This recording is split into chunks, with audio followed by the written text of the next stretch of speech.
لله رب العالمين والصلاة والسلام على سید المرسلین اما بعد۔ عزیز دینی بھائیوں،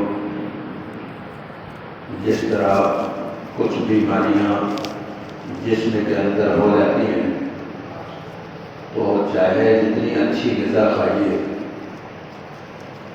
اس سے صحت بنتی نہیں ہے، بلکہ جسم روز کمزور ہوتا ہی چلا جاتا ہے۔ ٹھیک اسی اعتبار سے ہمارے باطن میں بھی کچھ بیماریاں ہیں جو جسمانی بیماری سے بہت زیادہ نقصان دہ ہے، اور جیسے جسمانی بیماری بدن میں قوت نہیں بننے دیتی، اسی اعتبار سے باطن کی بیماری اعمال کے جو فائدے ہیں اس سے محروم کر دیتی ہے، اس دنیا میں بھی اور آخرت میں بھی۔ اسی لیے قرآن مقدس میں باطنی بیماریوں پہ بہت زیادہ زور دیا ہے۔ ایک جگہ قرآن کہتا ہے قد افلح من تزکیٰ وذکر اسم ربہ فصلی، بے شک وہ لوگ کامیاب ہو گئے جو پاک ہو گئے۔ بڑی عجیب بات ہے، بے شک وہ لوگ کامیاب ہو گئے جو پاک ہو گئے، اور اپنے رب کا پاک ہونے کے بعد اپنے رب کا نام لیا اور نماز قائم کیا۔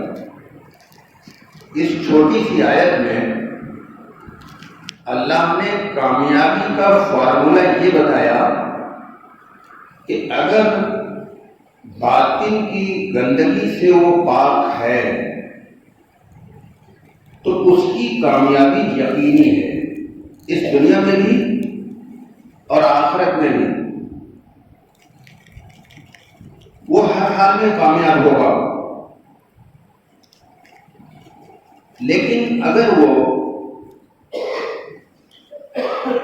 باطن کی پاکی سے خالی ہے بلکہ گندگی میں ڈوبا ہے تو پھر کامیابی نہیں ملے گی۔ اس لیے ہر ایمان والے کو یہ چاہیے کہ وہ اپنی باطنی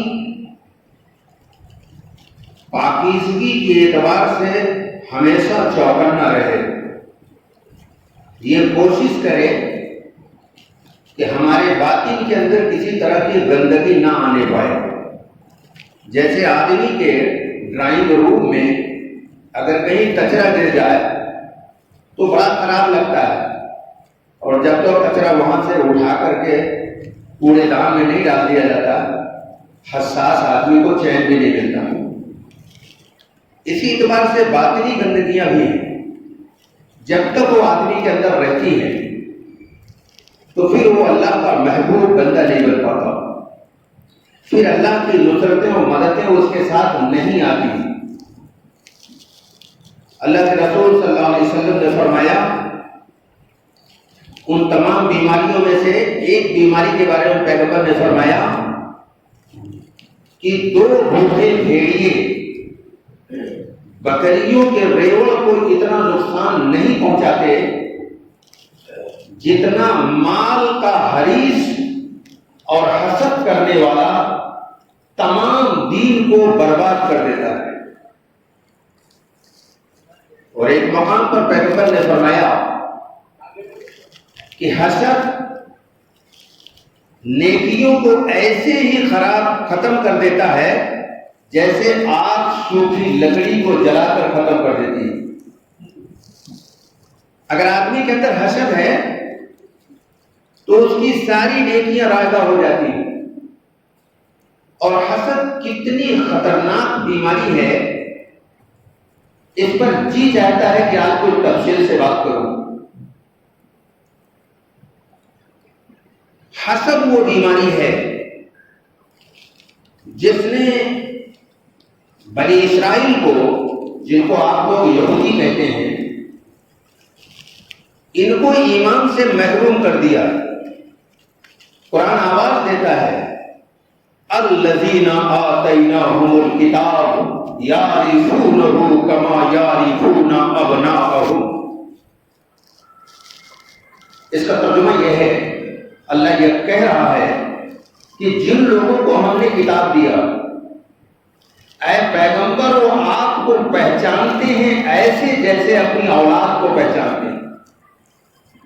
یہ سورہ بقرہ آیت نمبر 146 ہے۔ کیا کہا اللہ نے کہ اے پیغمبر یہ یہودی جو آپ کی مخالفت پر کمر کسے ہوئے ہیں، یہ آپ کو ایسے ہی پہچانتے ہیں جیسے اپنی اولاد کو یہ پہچانتے ہیں۔ اولاد اگر اندھیرے میں بھی کہیں بول رہا ہے تو اس کی آواز سے جان جائیں گے کہ یہ میرا بیٹا ہی ہے۔ تو اللہ نے یہ کہا کہ یہودی آپ کو پہچانتے ہیں۔ سوال یہ پیدا ہوتا ہے کہ جب یہودی یہ جانتے تھے کہ آخری نبی یہی ہے اور ان کا ساتھ دینے پر دنیا میں بھی ہم کامیاب ہوں گے اور آخرت جو ہمیشہ کی ہے وہاں بھی کامیابی ملے گی، یہ جانتے تھے یہودی، پھر اس کے باوجود وہ نبی کا ساتھ دینے کے بجائے نبی کے ساتھ مخالفت پر اتر آئے، نبی سے بغاوت کیا اور اتنی سازشیں کیا کہ 2/3 قرآن یہودیوں کی سازش سے بھرا پڑا ہے۔ لوگ اصل میں ترجمہ نہیں جانتے اس لیے احساس نہیں ہوتا، بڑا دردناک منظر کھینچا ہے قرآن نے۔ اور یہ ہیں کون لوگ، یہ بھی ذرا سا جان لیجئے، پھر اس حسد کی خرابی آپ کی سمجھ میں آئے گی۔ یہ بڑے عجیب لوگ ہیں، ان کے گھر میں کئی ہزار نبی پیدا ہوئے، یہودیوں گھر میں۔ اس وقت بھی یہ دنیا میں سب سے زیادہ پڑھے لکھے تھے، آج بھی یہ دنیا میں سب سے زیادہ پڑھے لکھے ہیں۔ اور قرآن نے ان کے بارے میں کہا یا بنی اسرائیل اذکروا نعمتی التی انعمت علیکم انی فضلتکم علی العالمین۔ اللہ نے کہا کہ ہم نے تمہیں دنیا کے تمام انسانوں پر فوقیت دی ہے۔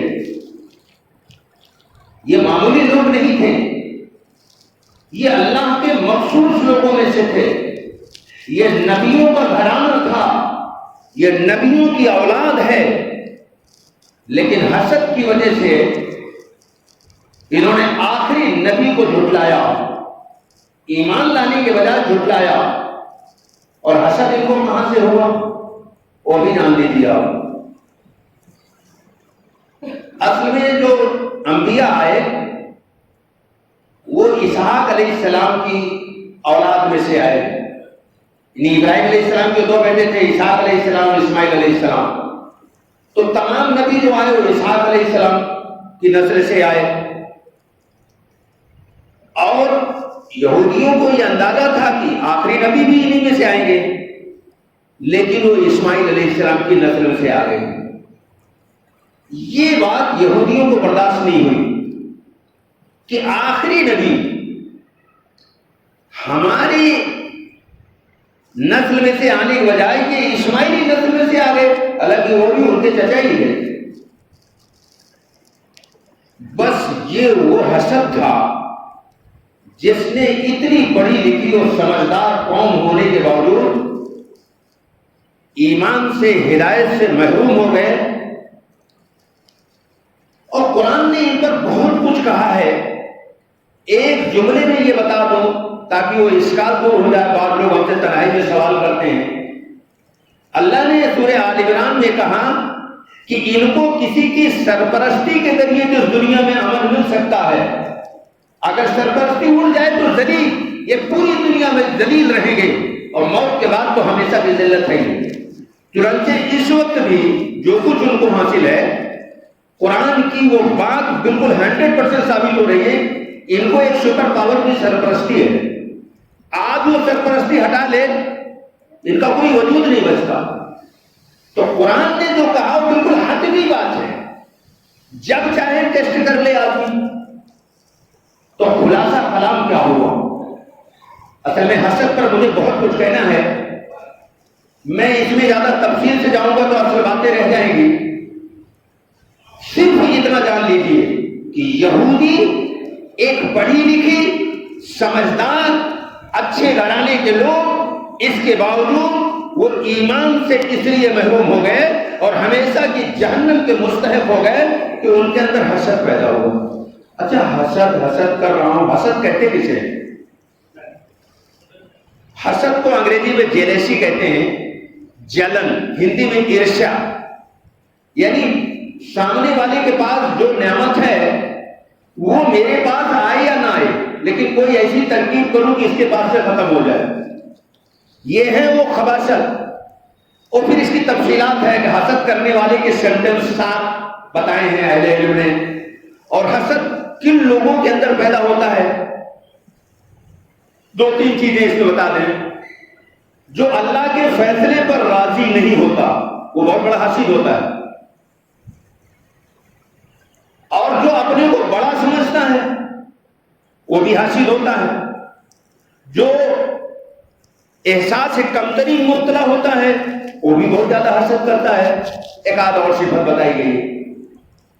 اور حاسد کی پہچان یہ بتائی گئی کہ جب وہ سامنے پڑے گا تو اس کے چہرے کا رنگ بدل جائے گا، نظریں پھر جائیں گی، گرم جوشی سے سلام نہیں کرے گا، آپ کی ہر بات اس کو بوجھ لگے گی، آپ کی ہر بات کی مخالفت کرے گا وغیرہ. بہت ساری چیزیں بتائیے. زکریا علیہ السلام فرماتے ہیں کہ اللہ نے ارشاد فرمایا، حاسد میری نعمت کا دشمن ہے، میری تقسیم پر وہ ناراض ہوتا ہے، اور میں نے جو اپنے بندوں کو دیا ہے اس سے وہ کبھی خوش نہیں ہوتا. گویا انڈائریکٹلی حسد کرنے والا اللہ کا مخالف ہے، اللہ پر اعتراض کر رہا ہے، وہ معترض ہے کہ اللہ نے یہ نعمت اس کو کیوں دیا، غلط کیا، اللہ کو نہیں دینا چاہیے تھا. ایک کتنی خطرناک بیماری ہے. اور حسد وہ گندگی ہے جو انسان کو قطع رحمی میں، غیبت میں، بہتان میں مبتلا کر دیتا ہے. میں اس کا بھی ثبوت دے دینا چاہتا ہوں. اس زمین پر جو سب سے پہلا گناہ ہوا جانتے ہیں اس کا سبب کیا تھا؟ وہ حسد ہے. قابیل نے حابیل کو قتل کر دیا، دونوں سگے بھائی تھے. یہاں ایک مسئلہ اور بیان، لوگ کہتے ہیں کہ صاحب اللہ والوں کی غلطیاں نہ بیان کرو، یہ اتنا بڑا جھوٹ پھیلایا گیا. یہ دونوں نبی کے بیٹے ہیں. سورہ مائدہ میں اللہ نے ان کی غلطی کو اجاگر کیا قیامت تک کے لیے. میں ایسی ترجمہ بتا سکتا ہوں قرآن میں. ایک جھوٹ پھیلایا جاتا ہے کہ یہ بہت بڑے حضرت ہیں، ان کی غلطی نہ بیان کیا جائے. اللہ بیان کر رہا ہے. اللہ نے کہا قابیل نے حابیل کو کیوں قتل کیا، یہ اللہ نے بتایا قرآن میں. میں اس کی تفصیل میں جاؤں گا تو پوری بات نہیں کر پاؤں گا، اس لیے اس کو یہیں پر چھوڑ کر ایک جملے میں آگے بڑھتا ہوں.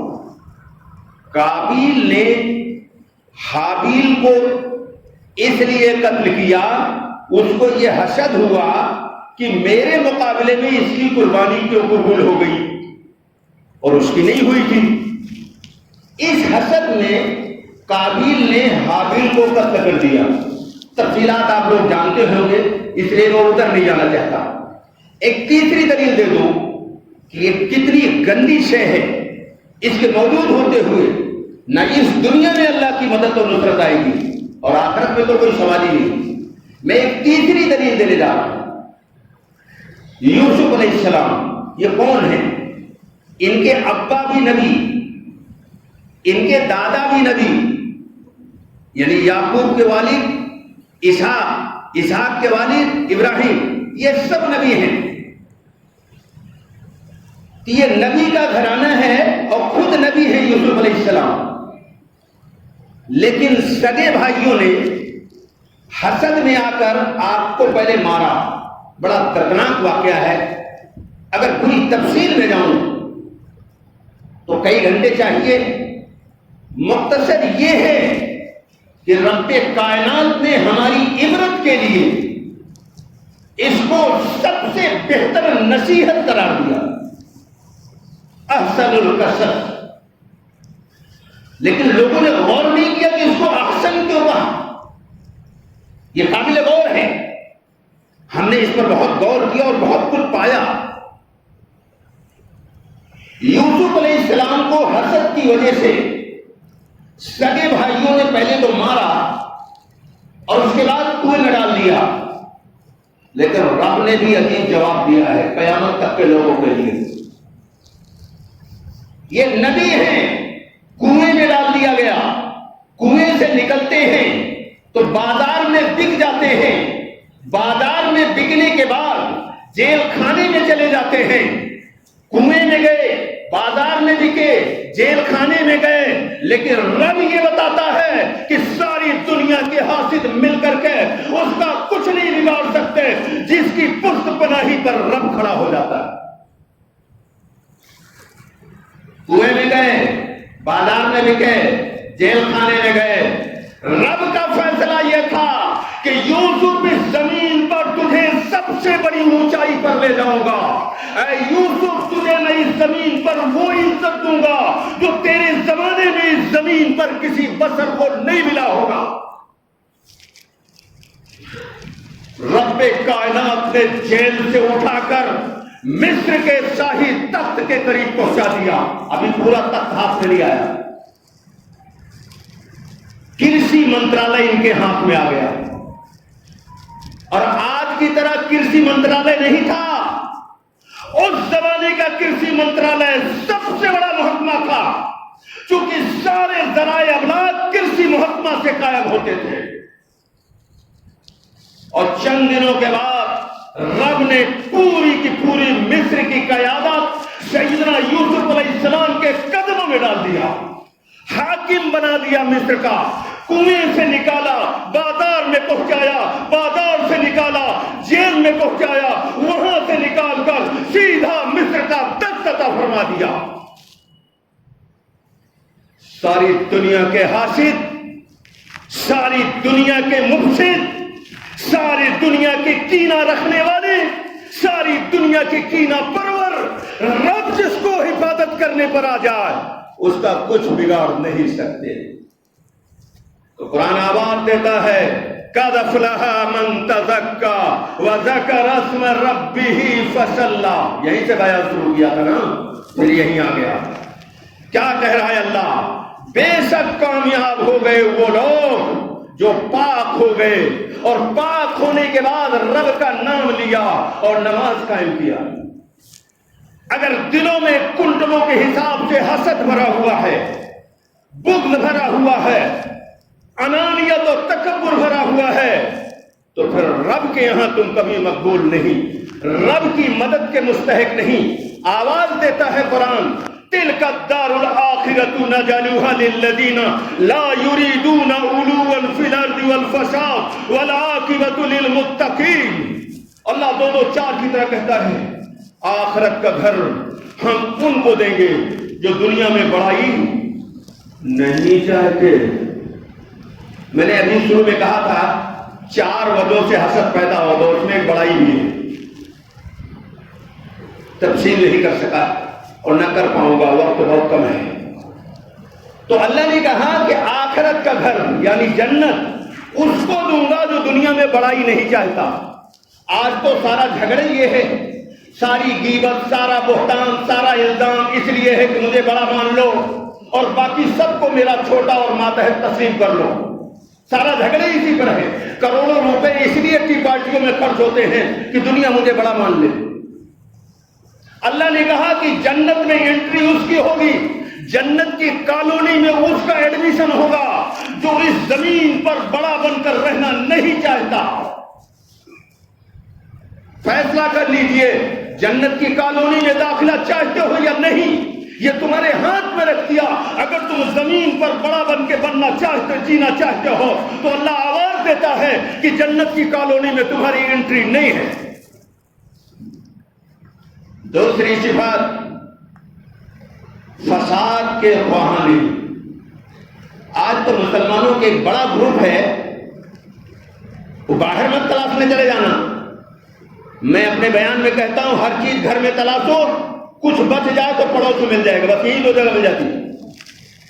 آج تو گھروں کا حال یہ ہے کہ سگا بھائی اگر کوئی ترقی کر رہا ہے تو دوسرے سگے بھائی اس کے خلاف پلان بنا رہے ہیں،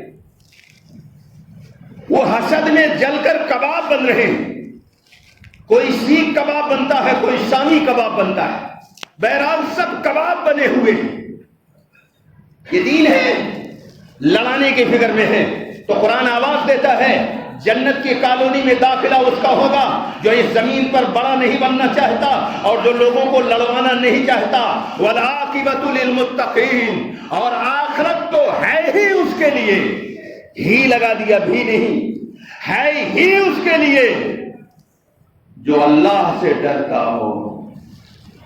اللہ سے ڈرنے والے بڑا نہیں بنتے، اللہ سے ڈرنے والے فساد نہیں چاہتے، خود تکلیف اٹھا لیں گے، خود مصیبت میں رہ لیں گے، لیکن فساد کو کبھی پسند نہیں کرتے۔